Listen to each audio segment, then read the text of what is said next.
Hello everyone, I hope everyone is keeping well. For today, I'm going to look at the rest of chapter 5 on the book and we discuss based on the ebook.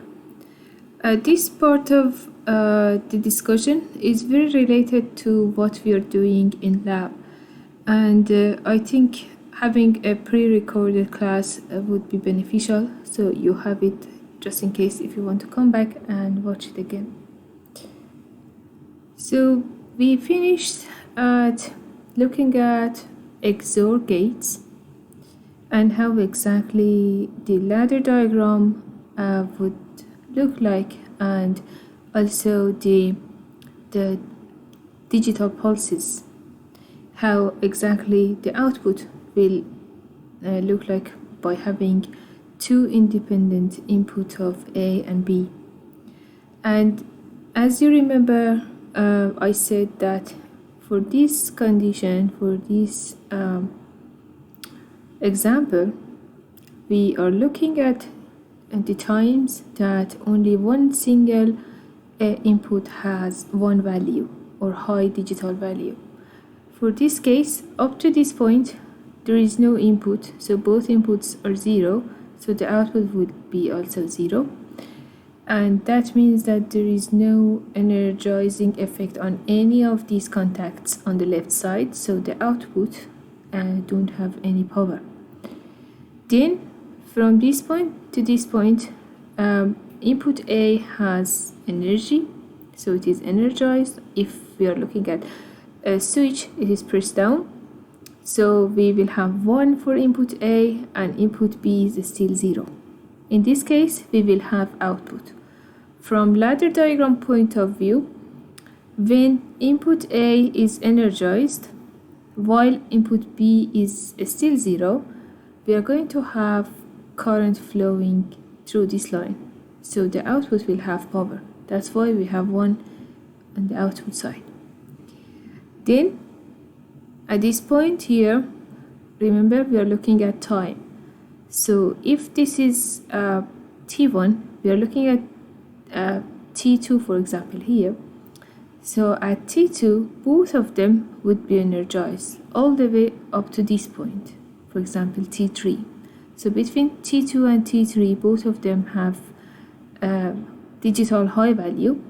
That means that if we are looking at buttons, we are pressing them down, switches, and the fact that one of them is normally closed contact, that means that although we are pressing this one down, and the way that it is designed is so we will have a broken circuit, so there is no way the power can reach to the output.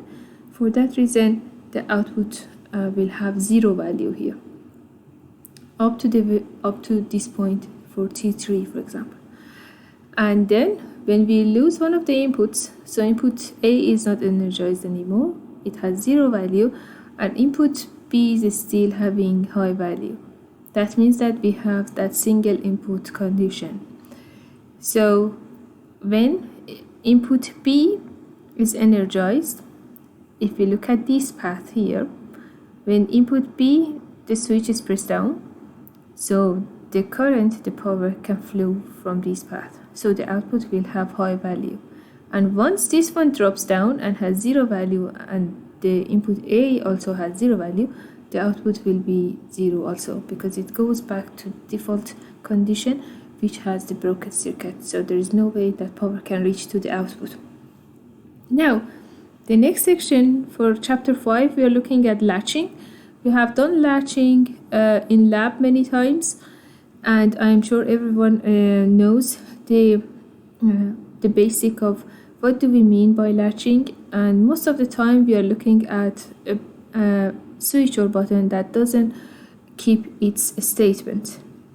I mean, we press it, and once we take our finger off the switch, the condition goes back to the default. There is always one spring that pushes the contact away and doesn't let the current flow. For that reason, we need to latch it. And we do latching by having a loop around the contact. For example, here, figure 5.18 is showing how a circuit can be latched. So in this case, input A is latched with this contact here. And I'm sure everyone knows that the reason that you see the output here is because the address that we use to design this contact here is taken from the output. This way, we are going to have a start button for the input A, and then we have a stop button represented by this normally closed contact, and then we have the output on the right side. This way, when you press the switch or button down only once, the current flows, and as soon as the output is energized, we have the latch working, and then it holds its statement until further processes. So we take the finger off, the switch is back to its original condition, which is normally open, but the output is still energized. That's the main reason we do the latching. The next section in book, section 5.4, is looking at multiple outputs. With ladder diagrams, there can be more than one output connected to a contact. We already have done many projects based on this concept. Here we are looking at some motors and lamps representing them, they are working or they are not working. So here in this example, we have a start button, and then we have the stop button and the motor that is connected to them, and the latching circuit around the start. And then on the next line here, we are using the contact based on that output to energize a lamp. We normally do this when we are dealing with actual hardware. So actual motor is working, and at the same time the lamp is showing that the motor is energized. And then if we want to have another for example light for showing that the motor is stopped, or something is wrong, or error, or and other things that can be happening in the circuit. So we might use another lamps. For example, we might have green light indicating that the motor is working fine, and red light for showing that the motor or the device doesn't have power, or someone pressed the stop button, and so on. We have already done many tests based on this. Here we are looking how exactly, if we assume that the input and the contacts, they have some pulses and digital values, how exactly they would look like if we want to plot them. It is very useful because, as I mentioned in previous class, many times we get confused. We are not able to understand how this system should be designed, or we notice that a circuit is not behaving the way we want it to behave. So if we plot them, we understand actually what is happening. And keep in mind the way that I described the circuits are working, the scan of the ladder. So it starts from the very left side on the top, and then goes all the way at each rung from left to right, and then goes to the lower line all the way to the end or reset, and then comes back up, and there is another scan going on. So keeping that part in mind, it is important to look at the actual pulse that is coming. And if we want to have some relationships between them using logic gates, we can design more advanced processes. Here you can see that in this simple scenario, we have two outputs, output A and output B, being controlled together at the same time with input 1. That means that if I have this normally open contact with this signal here on the top, output A and output B will have signal exactly at the same time, and they lose their power also at the same time. Now, if I'm looking at a little bit more complicated circuit like figure 5.21, I want to have input A controlling two processes. One of them is the output A, and another one is the output B, and also another input B. It means that output A depends only on input A, but output B not only depends on input A, but also depends on input B. If I want to represent it with pulses, I am going to look at input A having this value, which can be completely independent to input B, and then the input B has this pulse, which again can be completely independent to input A. And then looking at output A, we are saying that based on this diagram, it only depends to the input A. So whenever that input A has value, if you draw a line from here to here, you see that at the same time the power is passed to output A. And then once it drops to 0, the output A also is back to 0. But in the other hand, the output B depends on two conditions. Both of these normally open contacts should be energized for activating the output B. That means that if I'm dealing with switches, I should press both of these down and hold them down until the output B can have some power. From pulse perspective, from time signal looking diagram, so at this point, once input B and input A, both of them have high values, only when both of them have high values, the output B has high value. Now I'm going to put this question in discussion board. This condition, dependency of output B to two inputs of A and B, does it remind you operation of a logic gate? And if it does, which logic gate that reminds you? And is there any other way we can design this ladder diagram to achieve this performance? And do you know any example, any real life example that actually works based on this concept? So we have two slightly different outputs. One of them is being controlled with the first input, but the other one depends on two inputs. So let me know on discussion page, what do you think? And describe the example that comes to your mind. Now, here we have more complicated examples. I want everyone to look at it. It is nicely designed, but you might come with alternative diagrams that would do the same. Now the next part of the chapter is actually looking at how we program the hardware.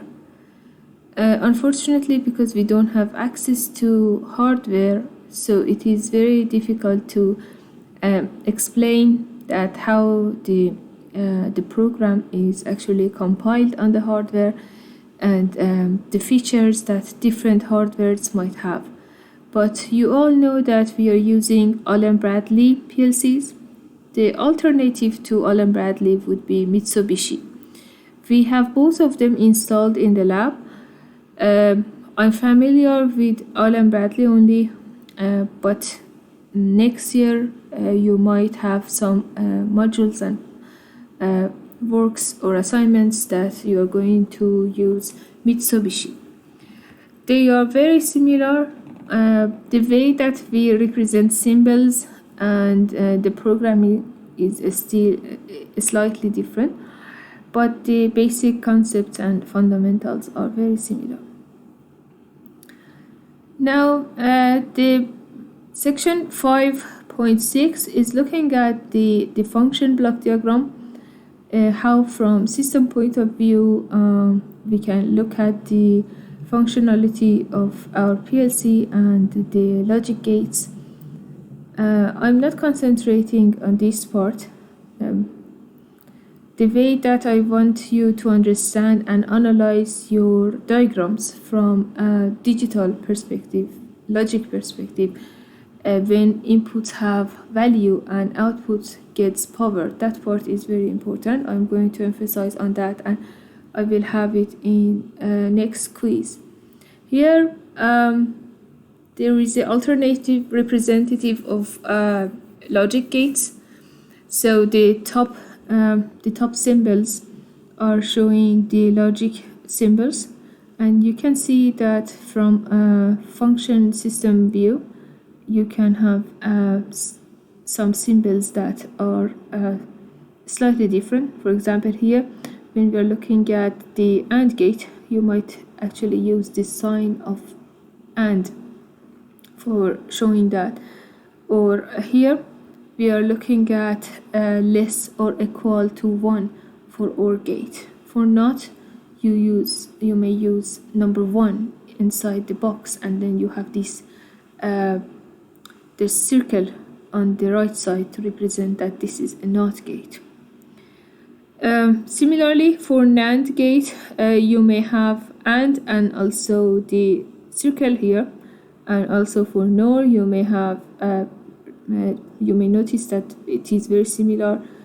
All of them are similar, and those on the top side are the one that they don't have. I mean, this one only has the circle, but the rest they are just the basic functions. But here, except the XOR, they have this NOT functionality added to them. Now, if you come down, you will see another way of looking at table of truth and also the digital perspective, the time signal that you can see. You will have some basic questions based on these. Those that I explained in the class on my slides, they are going to be in quiz, and it is important to learn them because you should be able to convert systems based on logic gates. We are going to have some examples in next week. Now, here we are looking at Boolean algebra. It is also important to know how we can write them down. Not only plots and diagrams, we also understand the algebra behind it. So we have OR operation here. For OR operation, we normally use a plus sign, and for AND operation, we normally use something like multiplication sign. But we know that this is for AND operation. Then we have this sign here for representing NOT, and you know that in this case, if A is 1, Q will be 0, and if A is 0, Q will be 1. So that's how we understand them. So in this case, if when we are ANDing A and B, you know that it goes back to the truth table, and Q has 1 only when A and B, both of them have high value, 1 value. So I want everyone to look at these sections and understand it, and if you have any question you can ask me. But remember, the participation on the and the discussion board will be important for this class. And I look forward to see you guys tomorrow. This will be the conclusion for chapter 5. Thank you.